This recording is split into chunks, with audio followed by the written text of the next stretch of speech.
Buenas noches a todos ustedes. Mi nombre es Cintia Grappa y a nombre de la Universidad Hebraica y todos los que conformamos el equipo de el área de bienestar y el departamento de adicciones, les doy la más cordial bienvenida a nuestro webinar denominado Estigma en pacientes con trastornos mentales y adictivos.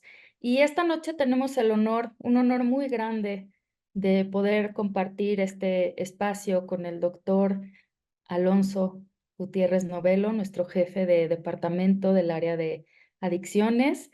Y les voy a dar una breve semblanza, aunque bueno, no requiere mucha presentación, su reputación lo antecede. Sin embargo, les voy a platicar un poco del doctor Alonso.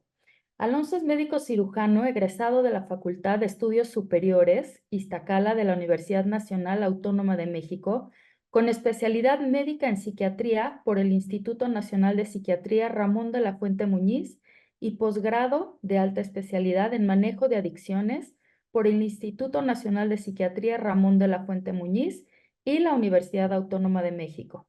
Además, cuenta con una especialidad en intervención psicoterapéutica en adicciones y una maestría en el estudio de las adicciones por parte de la Universidad Hebraica de México.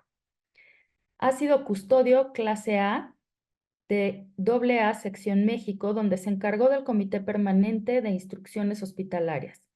Ha recibido el doctorado honoris causa del claustro doctoral por su desempeño en la atención de las adicciones y es miembro numeral de la Academia Mexiquense de Medicina. Dentro de su experiencia laboral, fue subdirector de Tratamiento y Reinserción Social del Instituto Mexiquense contra las Adicciones, jefe de Servicios para la Salud en la Comisión para la Protección contra Riesgos Sanitarios del Estado de México y posteriormente subdirector de normatividad en la misma institución. Fue secretario técnico y comisionado del Consejo Estatal contra las Adicciones, así como director general del Instituto Mexiquense de Salud Mental y Adicciones, antes Instituto Mexiquense contra las Adicciones. Actualmente se desempeña como jefe académico del Departamento de Adicciones de la Universidad Hebraica de México. Doctor Alonso, es para nosotros un privilegio y un honor contar con su presencia en esta ocasión. Si me permiten, solamente les voy a platicar un poco la dinámica de este webinar. El doctor Alonso tomará la palabra, dará su ponencia y posteriormente se dará un espacio para preguntas y respuestas. Así que si les van surgiendo algún tipo de pregunta a lo largo de esta charla, les sugerimos que los vayan poniendo sus dudas en el chat para que posteriormente las retome el doctor Alonso. Bienvenidos sean todos ustedes. Alonso, bienvenido. Muchas gracias, Cintia. Cintia es mi jefa, prácticamente encargada de esa parte de coordinar la dirección de bienestar. Entonces, el objetivo es el que podamos trabajar de manera coordinada y conjunta a través de este tipo de actividades. Entonces, voy a quitar esto de la pizarra y voy a empezar a compartir la presentación. Ustedes me dicen si se llega a ver bien. Correcto, ya estamos. Perfecto. Pues bueno. Eh, Platicando un poquito con algunos de los compañeros dentro de la maestría, tanto alumnos como compañeros maestros, hablábamos sobre cómo el estigma llega a afectar sobre todo en la dinámica de la atención de los pacientes, sobre todo por el tipo de pacientes que nosotros atendemos dentro de la práctica clínica y dentro de la implementación de políticas públicas, así como también la implementación de programas preventivos. Infortunadamente, esto viene aunado al hecho de que no estamos atendiendo nada más pacientes con problemáticas de consumo de sustancias, sino pacientes que cuentan, aparte de un trastorno por uso de sustancias, un trastorno psiquiátrico. Hay que recordar que hay un fenómeno que se llama patología dual, que si bien no está en toda la bibliografía y depende mucho de los autores que uno revise, si identificamos que esta patología dual habla sobre esta coexistencia, concurrencia, concomitancia de trastornos psiquiátricos junto con trastornos por uso de sustancias. Muchos de ustedes, psicólogos, psicoterapeutas, me van a decir, pero los trastornos por uso de sustancias son trastornos psiquiátricos. Cierto, Sin embargo, sí es importante identificar esta coocurrencia y comorbilidad, porque no es lo mismo atender un paciente con un trastorno depresivo y ansioso y a un paciente que tiene un trastorno afectivo y ansioso con consumo de sustancias. Por muchos apartados, tanto en el aspecto de pronóstico, tipo de intervención que se tiene que brindar, pero también la carga emocional que implica pacientes con uso de sustancias. Entonces, este fenómeno de patología dual, que ya se ha conocido desde varios años, déjenme modificarla aquí nada más, permítanme unos segundos para poner acá, unos segundos. ¿Dónde está anclaje? Y me voy a poner solito. Disculpen, es que si no, o veo las pantallas de ustedes o veo la presentación y hay algo que se llama, y muchos de ustedes no me dejan no perder un poquito en esta parte de la presentación. ¿Qué es lo que se menciona al respecto?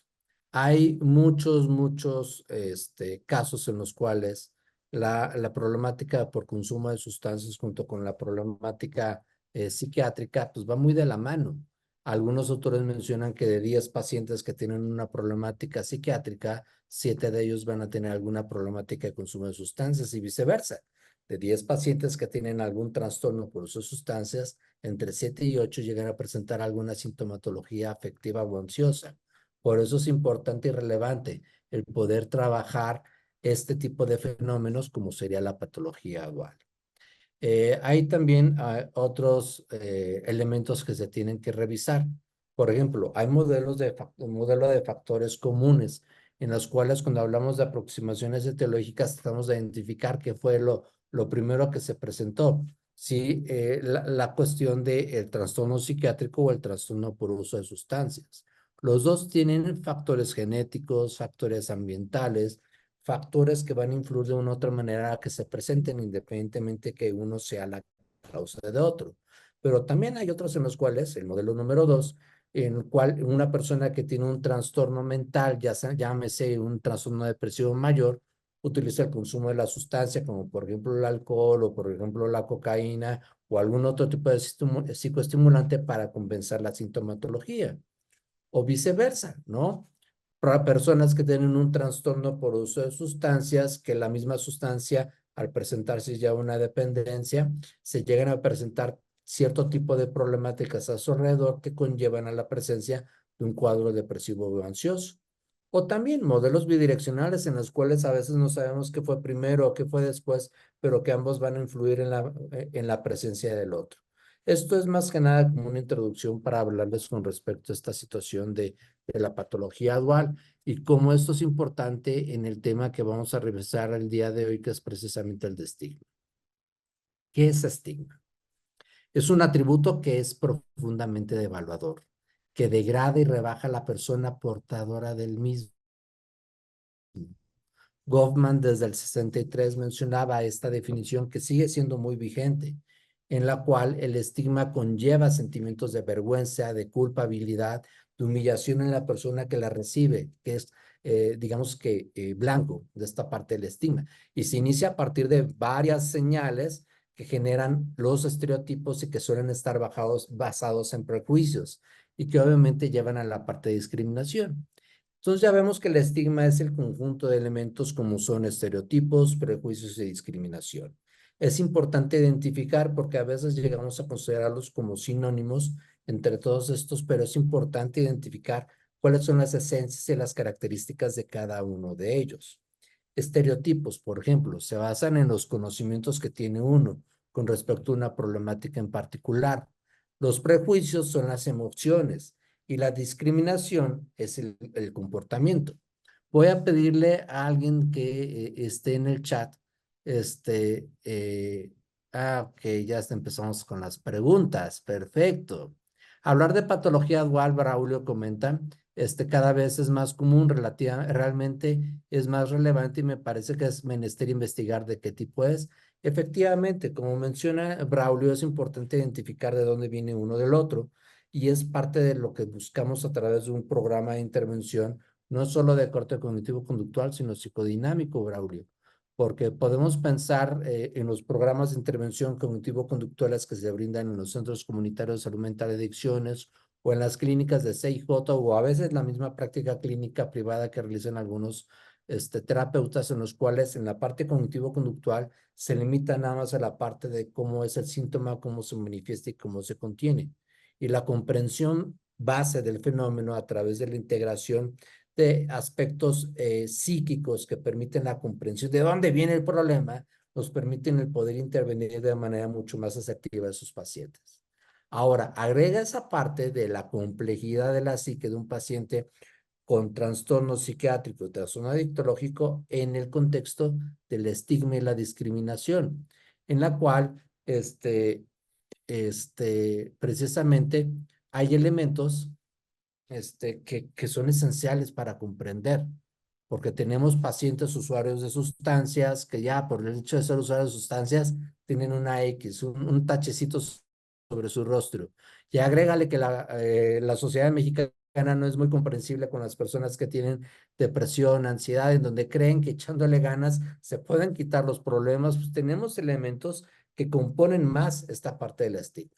Entonces, regresando un poquito a la presentación y ahí les voy a pedir a alguno de los que están presentes que me ayuden. Estereotipo de una persona que tiene una adicción. Con base en los conocimientos, ¿cuál es el estereotipo que más frecuentemente ustedes le colocarían? Una palabra que defina el estereotipo de una persona con adicción. Los leo.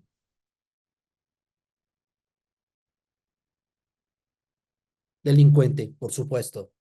Drogadicto, falto de voluntad, no le echa ganas. Si le echara ganas, dejaría de consumir.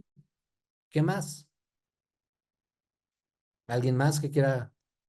Ok, sin vergüenza, fracasado y sin empleo. Perfecto. Esos son con base en los conocimientos que tenemos, manipulador.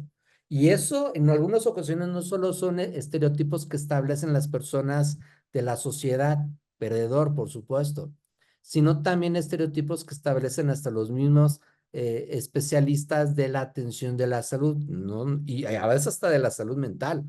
Tenemos el estereotipo que son personas que son antisociales, que no se comprometen a un tratamiento, que son peligrosas, que son personas que debemos de cuidar hasta la cartera cuando estamos con ellos.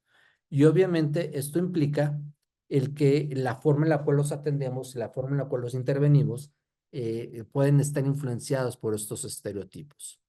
¿Por qué razón? Porque los estereotipos, como están implementados desde la misma sociedad, afectan el momento de los prejuicios, que van más relacionados con las emociones. Los prejuicios son las emociones que nos generan una persona. E imagínense, no es necesario que me contesten, sino ustedes visualicen una persona con estereotipos que ve a alguien que es una persona usuaria de sustancia, que la ve como drogadicta, delincuente, peligrosa, manipuladora y que aparte dice que tiene depresión y ansiedad. ¿Cómo voy a atender a alguien que tiene eso? O al revés, una persona que tiene depresión, ansiedad, que busca atenderse, que empieza con el consumo de alcohol, ¿qué vas a decir? Ah, se va a volver un adicto. Entonces, esas son las emociones negativas que llegamos a colocar, los prejuicios que llegamos a colocar en las personas. Y esto conlleva a la parte de la discriminación, los comportamientos, el acto como tal que realizamos al momento de estar frente a una persona con un diagnóstico psiquiátrico o adictológico. ¿Cómo se manifiesta la discriminación? Desde muchos aspectos, desde muchas áreas.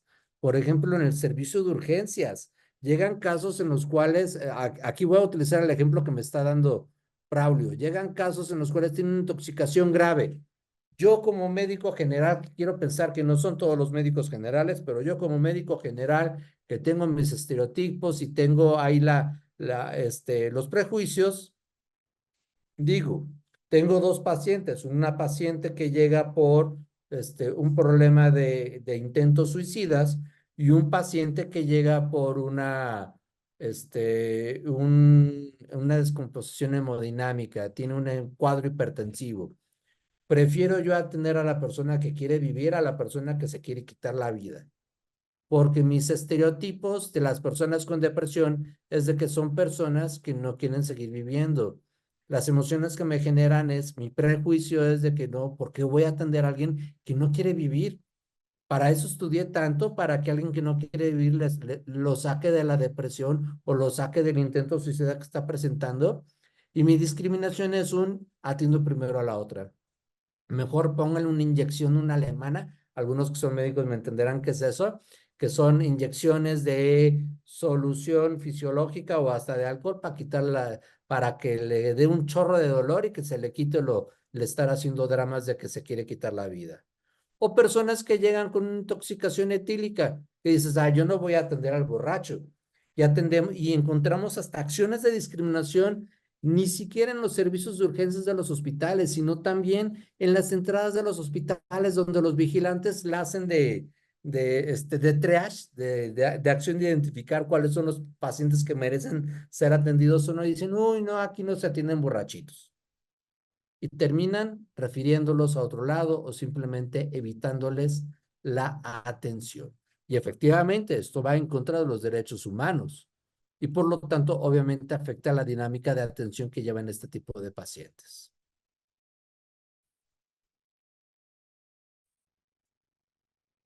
Tenemos también tipos de estigma. No es solo los elementos que son lógicos y que son hasta visibles en mucha de nuestra vida diaria, sino también los tipos de estigma, tanto el público como el internalizado. El público es con base en el imaginario colectivo. Estas creencias, prejuicios, estereotipos relacionados con la enfermedad mental y con el consumo de sustancias, la cual todos ya lo han compartido. Y les aseguro que muchos de los que colocaron en el chat algunos de los ejemplos, también mencionaban algunos otros ejemplos similares el cómo efectivamente decían, no, delincuente, drogadicto, peligroso, manipulador. Es el imaginario colectivo. Pero ¿qué sucede cuando digo paciente masculino de 85 años de edad, del cual tiene el consumo de benzodiazepinas desde hace 15 años y toma 3 clonazepams al día? Y les digo, es un paciente que tiene depresión, ansiedad y tiene una adicción a las benzodiazepinas. ¿Lo verían como un drogadicto, manipulador, delincuente? Ahí es cuando el imaginario colectivo relacionado con los estereotipos no coincide con la realidad. La realidad es que tanto los trastornos psiquiátricos como los trastornos por uso de sustancias se pueden presentar en una gran cantidad de personas no necesariamente relacionadas con el tipo de personas que nosotros creemos que se tiene. ¿Cuál es el problema? Que este tipo de imaginario colectivo, de estigmas, también puede ser internalizado y puede ser considerado como un autoestigma, en la cual yo digo, es que yo tengo un problema psiquiátrico, tengo fobia social, me da miedo exponerme ante las situaciones públicas. Tanto es así que cuando yo tengo que exponer algo, pues tengo que tomarme unos alcoholitos. El problema es de que ahora yo siento que soy un alcohólico que no le puede echar ganas, que necesita otra sustancia como para poder lidiar con esto y me siento mal. ¿Por qué? Porque esos prejuicios, esos estereotipos, esas creencias negativas, me las coloco a mí mismo por este imaginario colectivo que influye también en las personas que tienen este tipo de problemática. La persona que llega con ustedes y que tiene depresión y que tiene un consumo de sustancias, también se siente como si fuera una persona adicta, como si fuera lo peor de lo peor, y eso obviamente va a afectar en su búsqueda de atención. El estigma se asocia también a algunos fatalismos al padecimiento y a la posibilidad de recuperación, que es lo que más frecuentemente se menciona con los pacientes con una adicción, que precisamente estoy leyendo aquí unos comentarios, como para que no se me vayan perdiendo. Creo que se debe atender, no por decisión propia, sino por condición de gravedad. Efectivamente, o sea, en teoría, en los servicios de urgencias, el triage, que es el acto de poder identificar la severidad del padecimiento, de la severidad de un padecimiento, determina cuáles van primero y cuáles van después. El problema es de que también nuestras propias prejuicios, estereotipos, pueden influir de manera poco objetiva en la manera en la cual atendemos a las personas.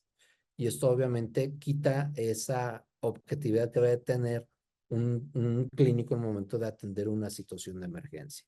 El humanismo, irónicamente, no se percibe en la atención hospitalaria. Se discrimina más por apariencia y sobre todo a la comunidad LGBTIQ+, y población indígena, por supuesto. Ahora imagínate una persona de la comunidad LGBT que es indígena, que tiene trastorno de ansiedad y que tiene consumo de alcohol. 4 situaciones que condicionan el estigma en esa persona.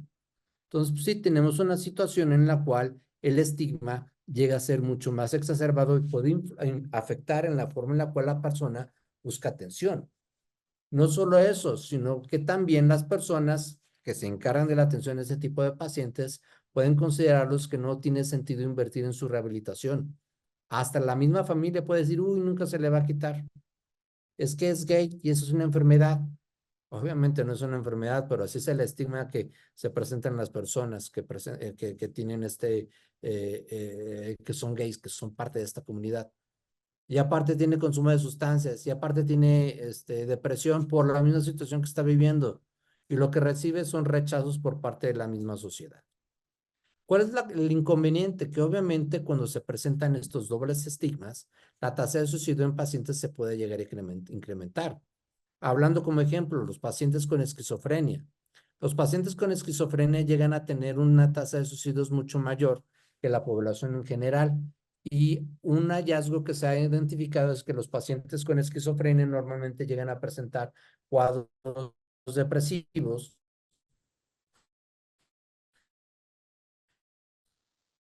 sobre todo cuando el cuadro sincronicidad del padecimiento y el pronóstico, obviamente se llegan a preocupar y llegan a caer en un cuadro depresivo grave que puede conllevarlos hasta el mismo suicidio.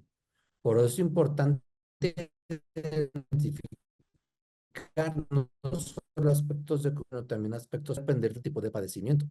Pero es muy frecuente que el estigma se presente de manera mucho más exacerbada en usuarios de sustancias con trastornos psiquiátricos.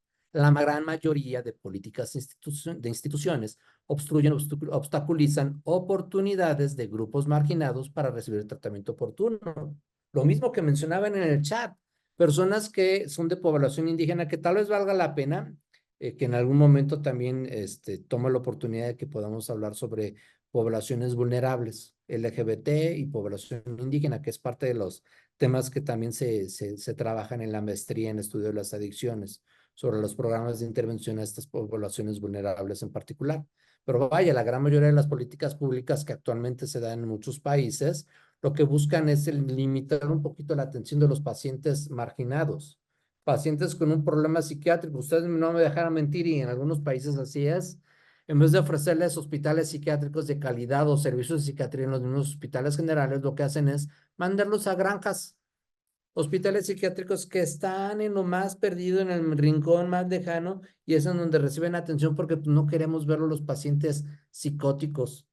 Ay, no, vamos a mandarlo al anexo, vamos a mandarlos a otros lugares en donde no podamos verlos, porque el estigma social que existe es todavía un gran reto para los que nos dedicamos a la atención de la salud mental, que tenemos que seguir viviendo con trabajando día con día.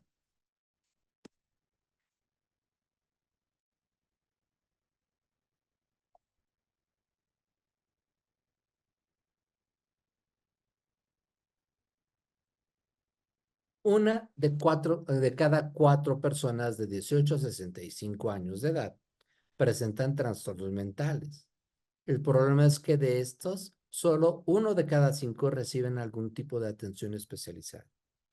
Las personas con enfermedades mentales se van a colocar en una condición de vulnerabilidad y sobre todo esta vulnerabilidad va a conllevar un incremento de riesgo a presentar problemas médicos, a disminuir su esperanza de vida y también sus años de vida asociados a discapacidad. Y esto desde varios estudios, desde el 2003 con María Elena Medina Mora, que empezó con la identificación de pacientes con trastornos psiquiátricos y adictológicos y el cómo no reciben una atención especializada, hasta estudios mucho más recientes en los cuales hablan precisamente de que los pacientes con trastornos psiquiátricos y adictológicos van a tener un pobre pronóstico por el riesgo a presentar otro tipo de trastornos. Una persona que tiene depresión y que tiene un consumo de alcohol, pues no se va a preocupar si el alcohol les va a generar un hígado graso o una cirrosis hepática. Una persona que tiene un trastorno por uso de cristal, que tiene un trastorno ansioso además, pues no se va a preocupar si se le presenta diabetes, hipertensión, algún otro tipo de problema, o si por el consumo de cristal presenta algún tipo de neumonía química. La verdad es de que los problemas psiquiátricos y etológicos hacen que la persona que lo sufre pierda esa capacidad de ser conscientes de su propia salud y al contrario, dejan de enfocarse en sí mismos y se incrementan los riesgos a presentar otro tipo de padecimientos. Efectivamente, como comenta Marta Angélica, el modelo de aislar a las personas, como ocurrió en la Castañeda, no aplican los derechos humanos. Pues, en teoría sí. Obviamente depende de lo que se está realizando. Te puedo decir, Marta Angélica, que también hay muchos hospitales psiquiátricos que actualmente, por ejemplo, en México se está trabajando en implementar la perspectiva de derechos humanos, de poder trabajar sobre el estigma, la discriminación. Eso es lo que se está intentando hacer, el poder integrar también dentro de los hospitales generales los servicios de psiquiatría para ver de manera integral a los pacientes como debería de ser, porque nosotros como clínicos sabemos que debemos de visualizar a los pacientes desde una entidad biopsicosocial y por lo tanto una persona que requiere una atención integral y no alguien sujeta a ser relegada o estigmatizada. ¿Cuáles son los efectos negativos de los estigmas en las personas que se ven afectadas por ello? Por ejemplo, resistencia. Si quieren, ay, déjenme. Ay. Primero que nada, se pierde la esperanza y la confianza en el tratamiento. Es más, evitan acudir a servicios de atención. Esto se ve, por ejemplo, mucho en las mujeres que tienen una problemática de consumo de sustancias. Los que se dedican a adicciones en centros de atención, no me dejarán mentir, es muy difícil que una mujer acepte un internamiento. ¿Por qué? Porque normalmente cuando el hombre se interna en una clínica de atención, pues dice, bueno, mi mujer se encarga de los niños, se encarga de todo. Pero si la mujer es la que tiene una problemática de adicciones, uy, no podemos dejar solo a los hijos, no, es más, mejor tú atiéndete por otro lado o no acudas a atención.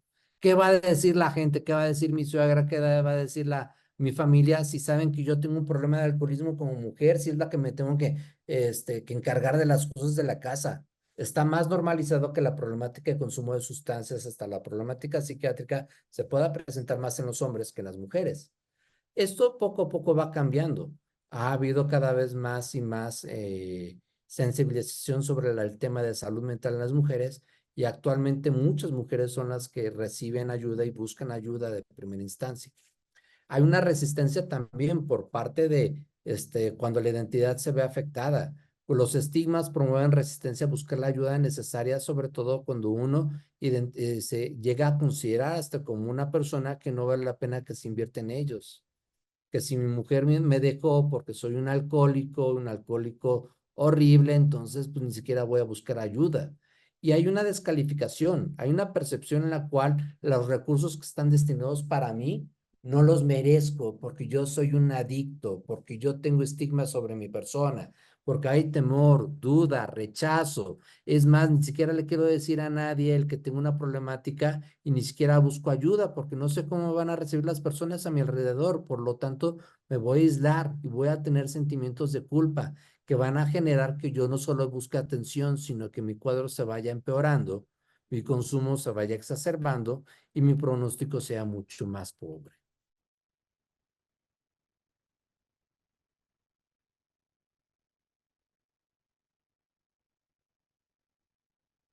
Okay. Por los estigmas no buscan ayuda porque no saben que lo trata un psiquiatra o un psicólogo, pero muchas veces piensan que tiene una mentalidad pobre. Yo tengo una duda, no sé si sea estigma. Cuando un adicto deja de serlo, es decir, de consumir, aún así sigue siendo adicto hasta el día que muera. Vamos a empezar a cambiar la forma en la cual nos expresamos. Ujú. Precisamente tenemos que empezar por nosotros mismos, tenemos que cambiar la forma en la cual nosotros nos expresamos y ahorita te voy a responder esa parte. Cuando hablamos de adicto, ¿qué es lo que nos llega a la mente? Todo esto. Este es un ejemplo que realizó, se lo robé al doctor Eduardo Marves. Bueno, le pedí que me echara la mano al respecto. Es otro de nuestros maestros que están aquí en la universidad, en la cual, cuando hablamos de adicto, ¿qué es lo que la mayoría de las personas les venía a la mente? ¿Cuáles eran los estereotipos, las palabras que les venían? Y varias de ellas son las que me acaban de comentar: inútil, borracho, delincuente, perdedor. Y es una constancia que puede hasta traspasar fronteras, porque muchos de los que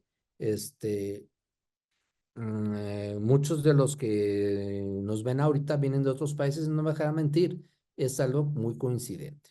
Aquí una pregunta de Álvaro Nieto: ¿qué responsabilidad le cabe a los directores de las comunidades que no implementan enfoque de género en el tratamiento? Pues toda la responsabilidad. Por eso estamos ofertando especialidades, maestrías, formaciones de posgrado, porque podemos encontrar directores de comunidades que tengan mucha sensibilidad de que sean, es muy frecuente, sobre todo aquí en México, que muchos de los directores de establecimientos residenciales de atención en adicciones sean parte de, déjenme ponerme más luz, sean también usuarios de sustancias que se mantienen en abstinencia. Entonces, si esos son los casos, son pacientes que ya a través de un proceso ya se mantienen en abstinencia y quieren seguir ayudando. El problema es de que pues no nos enseñan todo los modelos de AA. Por eso es importante que si eres director, pues lleves también una formación especializada para contar con herramientas y elementos que te permitan implementar el enfoque de género en tu modelo de intervención. Efectivamente, es responsabilidad de los directores.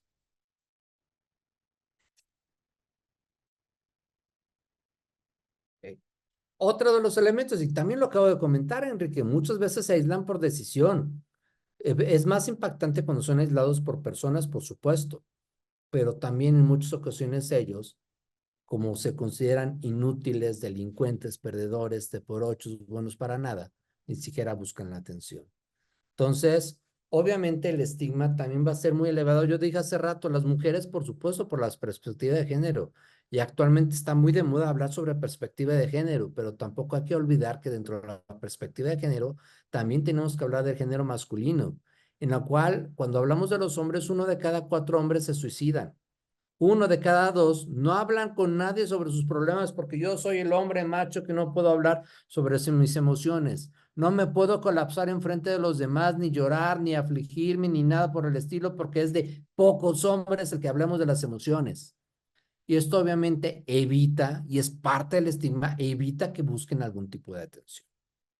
Por lo tanto, obviamente todos estos elementos van a interferir en los tratamientos eficaces que podamos implementar en nuestros pacientes.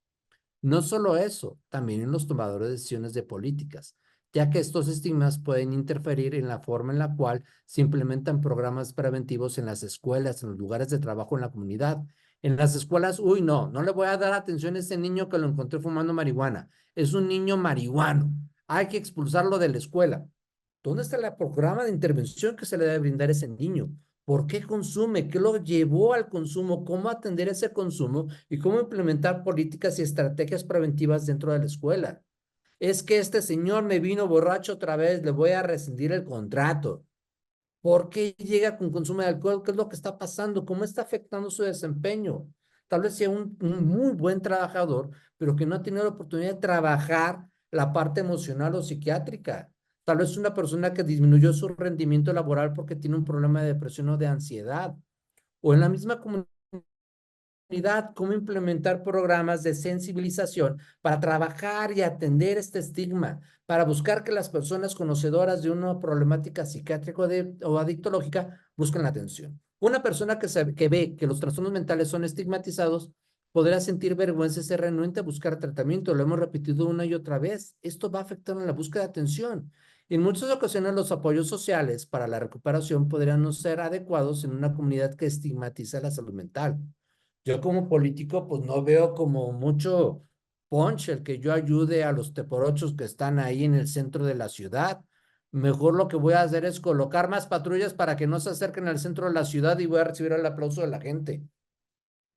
Esas son las políticas públicas que se empiezan a implementar con base en el estigma.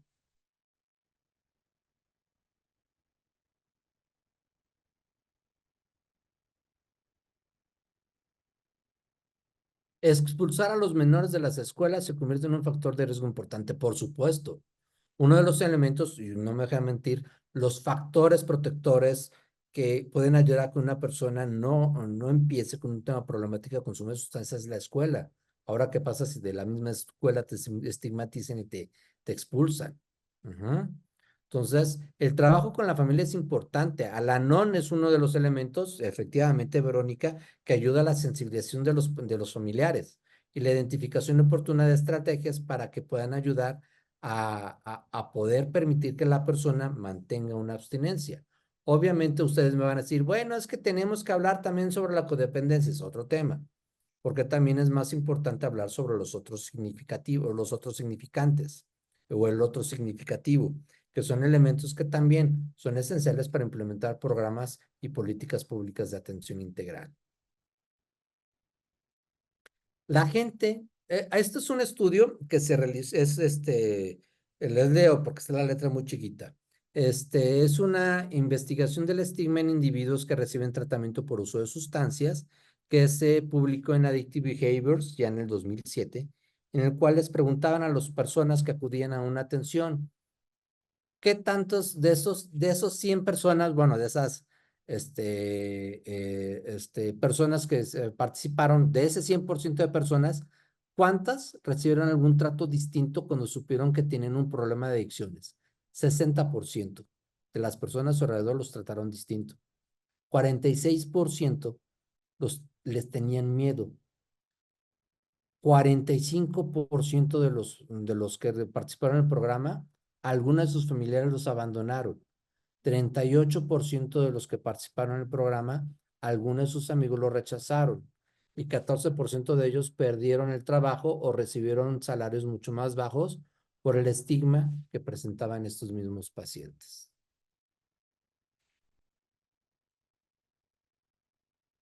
Por eso es importante la responsabilidad que se tiene como sí, efectivamente, Cintia, que es lo que le respondía hace ratito a Álvaro Nieto, de que los directores de las comunidades, de centros de comunidades terapéuticas en adicciones, tienen esa responsabilidad de poder implementar enfoques de género, pero también enfoques dirigidos a la prevención del estigma dentro de sus propios programas de intervención.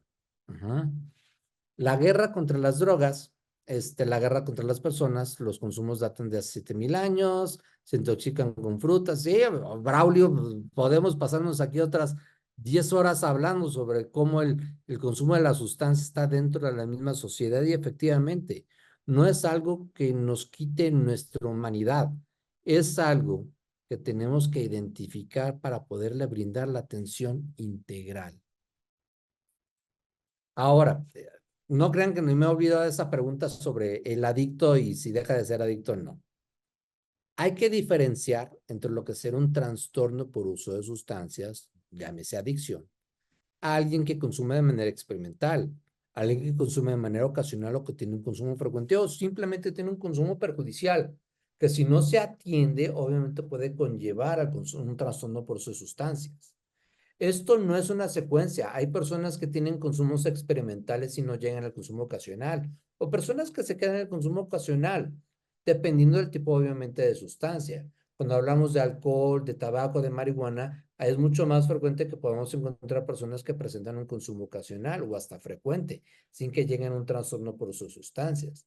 Pero cuando hablamos de sustancias como cristal, como cocaína base, como cocaína, como otro tipo de metanfetaminas, pues es mucho más difícil que no lleguen a generar un consumo perjudicial o un uso de sustancia. Por lo tanto, es distinto la carga que va a tener, la carga estigmática que tiene una persona que consume de manera ocasional o una persona que tiene un trastorno por uso de sustancias o adicción. El que consume ocasionalmente no lo vuelve una persona con adicción. Ahora, ¿por qué no dije adicto? Porque tenemos que empezar a cambiar la forma de expresarnos de las personas. Una persona con adicción es una persona que tiene un trastorno por uso de sustancias. Es un padecimiento psiquiátrico que se caracteriza por el consumo compulsivo de alguna sustancia o de una conducta que genera un deterioro clínicamente significativo y que conlleva cambios biológicos, cambios químicos en la misma persona y cambios conductuales. De tal suerte que una persona con adicción tiene modificaciones en estructuras cerebrales como el núcleo accumbens, el área tegmental ventral, la corteza prefrontal, y son cambios que si bien disminuyen con la abstinencia prolongada, nunca se van a revertir al 100%. Por eso es lo que se dice que una persona que presentó un trastorno por uso de sustancias, un trastorno adictivo, se va a mantener con el riesgo de presentar un consumo intenso o una recaída el resto de su vida, porque esos cambios que se dieron en los circuitos cerebrales se van a mantener el resto de su vida. Pero esto no quiere decir que se le trate como un adicto el resto de su vida, sino que se trate como una persona con un riesgo exacerbado a volver a presentar una recaída. Ya no hay que decir adicto, es una persona con adicción. Es cierto, muchos dicen, bueno, es que a mi mamá le dicen que es la diabética y no hay ningún problema, no hay estigma ni discriminación. ¿Qué sentido son los adictos cuando les decimos adicto? Pues que se aguanten. No, la carga estigmática, el estigma no es similar a una persona que tiene diabetes. Y aún así, una persona con diabetes se le tiene que decir una persona con diabetes. La diabetes no lo define como persona. La adicción no define a las personas como tal.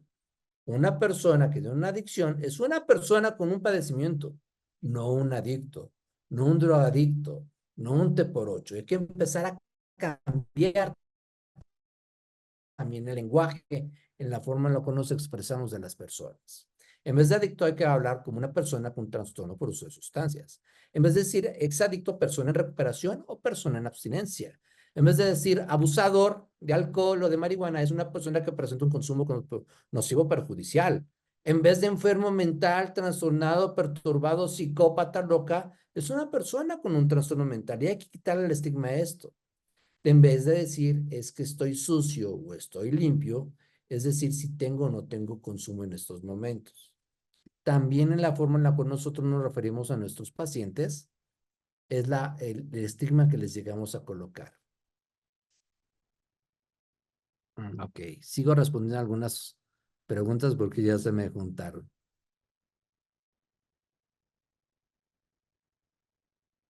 Hay consumo crónico y las personas funcionan dependiendo del tipo de consumo.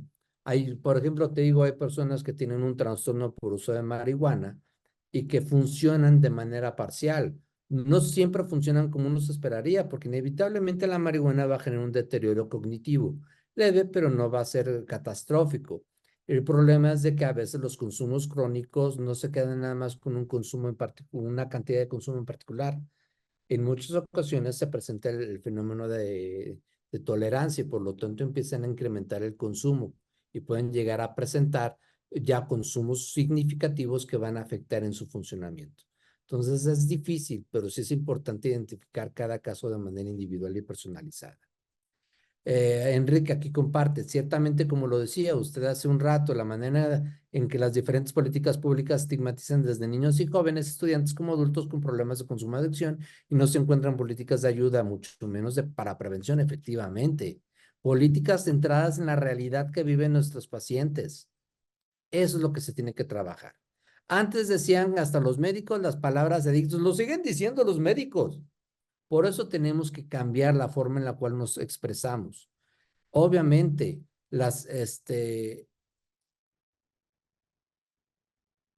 hay que seguir practicando efectivamente este nuevo discurso que tenemos. No es un discurso políticamente correcto, es la realidad. Como vamos de tiempo, me voy apurando. Ya nos faltan pocas diapositivas. También vamos a dar chance a un poquito más de preguntas. Cuando hablamos de estigma, también tenemos que hablar sobre algunos estudios que se realizaron hasta desde la guerra de Vietnam, en la cual personas, principalmente soldados que fueron a Vietnam, en lo cual no iban por decisión propia, empezaron a pelear una guerra que ni siquiera creían que era justa, empezaron a consumir algunas sustancias.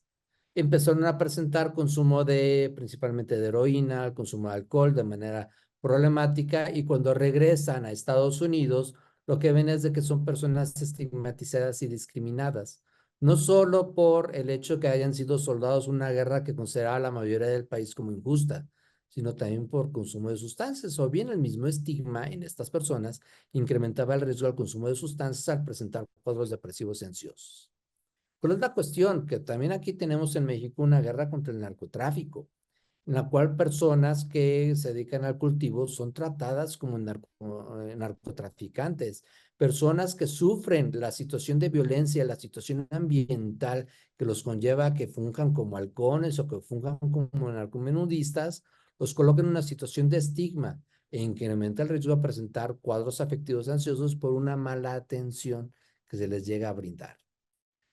También hay estigma en los sobrevivientes de COVID. ¿Y por qué menciono esta parte? Porque pues, no va a dejar de estar de moda. Hay que recordar que las personas con COVID o que sufrieron COVID en algún momento llegaron a presentar también daños a nivel neuropsiquiátrico.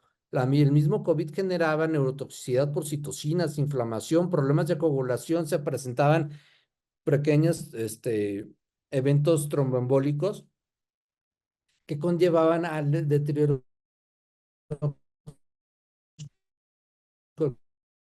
cognitivos. Ahora estamos muy, no de moda, sino cada vez mucho, y que pueden llegar a generar también problemas psiquiátricos que conllevan al consumo de sustancias. En general, es importante el tratamiento integral, multidisciplinario, en los pacientes con el propósito de que abordemos la problemática no solo en los usuarios de sustancias o en los pacientes con problemas psiquiátricos, sino también en la familia, y conllevarlo también en la parte social con el propósito de trabajar de manera coordinada y conjunta con la misma sociedad. ¿Hay alguna evidencia que demuestre que el cambio de lenguaje haya mejorado los índices de recuperación? Todavía no, pero sí te puedo decir que en la práctica privada, en la práctica clínica, una persona que tratas como persona tiene un mejor compromiso en su proceso terapéutico. No hay que tratarlos como delincuentes, como abusadores, no. Hay que hablar como lo que son, y cuando tú das una atención, tienes que tratarlos de manera profesional. Una manera profesional de atender a una persona no es a través del estigma o de los estereotipos, es a través de la evidencia. Y efectivamente tendremos que ir generando la evidencia de cómo el cambio del lenguaje puede afectar de manera positiva el compromiso, un tratamiento como tal. También, Gabriel, efectivamente, el trauma complejo a los que padecieron COVID, porque pues no solo presentaron COVID, sino también presentaron este trastorno por estrés postraumático, en la cual se levantan en las noches pensando que los van a volver a intubar, y que su forma de lidiar con el estrés postraumático puede ser a través del consumo de sustancias. Entonces, también ver a los pacientes con esa sensibilidad necesaria, que no todas las personas con adicción son personas merecedoras de estigma. Muchas personas, todas las personas merecen el ser abordados y atendidos de manera integral y multidisciplinaria.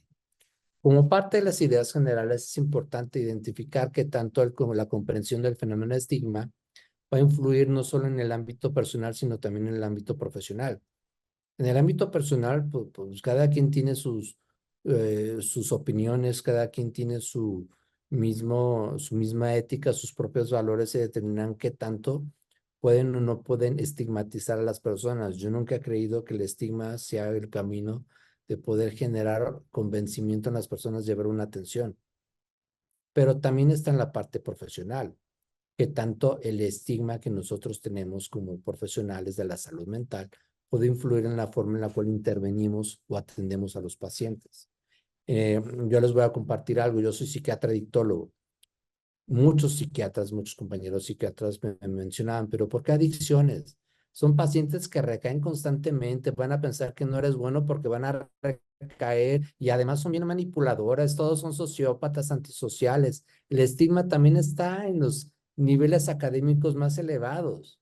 O a veces, en muchas ocasiones, nosotros, a través de este fenómeno transferencial y contratransferencial que se presentan en la dinámica de la atención clínica, que es algo que también se realiza en la misma maestría, pueden incidir o afectar inconscientemente en la forma en la cual atendemos a nuestros pacientes. Entonces, por eso es importante y relevante seguir trabajando, seguir hablando directamente en la parte de la atención integral de los pacientes. Ahora, me gustaría, obviamente, el abrir las preguntas, el chat, como para que podamos identificar qué otras cosas podemos hablar con respecto a la importancia del estigma. Yo les dije, el estigma, los estereotipos, la discriminación va a afectar y va a incidir directamente en la sociedad. Ahora, ¿qué es lo que vamos a hacer nosotros? Nosotros como psicólogos, como médicos, como psicoterapeutas, como médicas, como psicólogas, pues tenemos el compromiso del poder abordar la problemática mental y la problemática de sustancias no solo para la atención de nuestros pacientes, sino también para la psicoeducación de la misma sociedad, para el cambio del lenguaje, para la visibilidad de las personas que presentan una problemática de consumo de sustancias y una problemática adictológica. A los fumadores se les discrimina con un letrerito de dice prohibido fumar aquí. ¿Qué tanto se le discrimina a una persona que consume una sustancia? Yo te lo voy a decir de esta manera. ¿Qué tanto, en qué momento empieza el derecho de un fumador a fumar? ¿En qué tanto, empieza el derecho que tiene una persona a vivir un ambiente sin tabaco? Por ejemplo, hay lugares lógicos donde no se debe fumar. ¿Qué tanto le voy a decir a un fumador? No te voy a discriminar aquí en el hospital, pero no fumes. No, o sea, no es, efectivamente, son aspectos de discriminación o aspectos de respeto, aspectos de derechos humanos. Tú puedes fumar, por supuesto, en tu casa, en donde tú quieras, siempre y cuando no afectes a los demás, pero en un espacio público afectas a otras personas por el humo de segunda mano. Por lo tanto, ya no lo estás discriminando, simplemente estás pidiendo que se respete a las demás personas. En un hospital, en un edificio público, también en tu propia casa. Pues, yo tengo el derecho en mi casa de decidir si quiero o no quiero fumar de segunda mano el humo de alguien que llega de visita. La persona pues va a decidir si realmente quiere o no quiere continuar su consumo. Obviamente esto da para más, porque no solo es hablar sobre la discriminación que se presenta en los fumadores, sino cómo intervenir asertivamente en las personas. No se trata de decir, ay, te prohíbo la entrada de mi casa o no puedes fumar en ningún lado. No, se trata de cómo te puedo ayudar para que el consumo de tabaco no te siga afectando, porque inevitablemente el tabaco te conlleva problemas médicos. Y cómo puedo intervenir de manera asertiva para influir en tu decisión, muchos de ustedes van a decir, bueno, en esta parte de etapas de cambio de Prochaska y Clemente, de cómo puedes intervenir para que una persona que se encuentra en precontemplación pase a contemplación y acción. Entonces, parte de las estrategias que tendremos que ir buscando para poder sensibilizar a las personas, atendiéndonos siempre desde una ética y un compromiso de nuestros valores. No sé si tengan más dudas, más preguntas o algo. Yo sé que ya estamos en los últimos 5 minutitos. De antemano los invito a que si quieren seguir ahondando en este tipo de situaciones, de temas relacionados con usuarios de sustancias, pues los invitamos también a nuestra maestría, a nuestras especialidades. Vamos a empezar con un nuevo semestre en el mes de agosto. Y obviamente son parte de las formaciones de posgrado que cuentan con registro de validez oficial y cédula profesional, con este tema de que cada vez hay más cursos y capacitaciones patito que pues no dan ese aval a un especialista en temas de salud mental y adicciones que nosotros queremos seguir formando. Entonces los invitamos a que sean parte también de nuestro alumnado. Ya hay algunos aquí alumnos que están participando.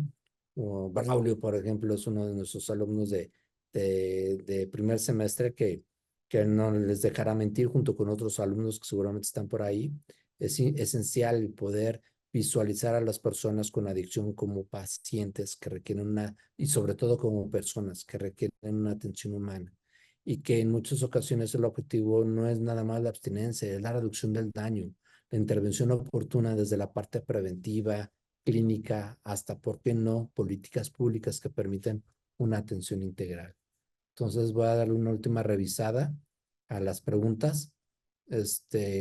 Gracias por sus palabras, por por sus comentarios. Sabemos de que son temas que siguen trabajándose, que se siguen visualizando, y lo importante es eso, ¿no? Que se visibilice la importancia de la atención a pacientes con este tipo de problemáticas. No sé, Cintia, si hay alguna otra cosa que quieras agregar o que queramos mencionar al respecto.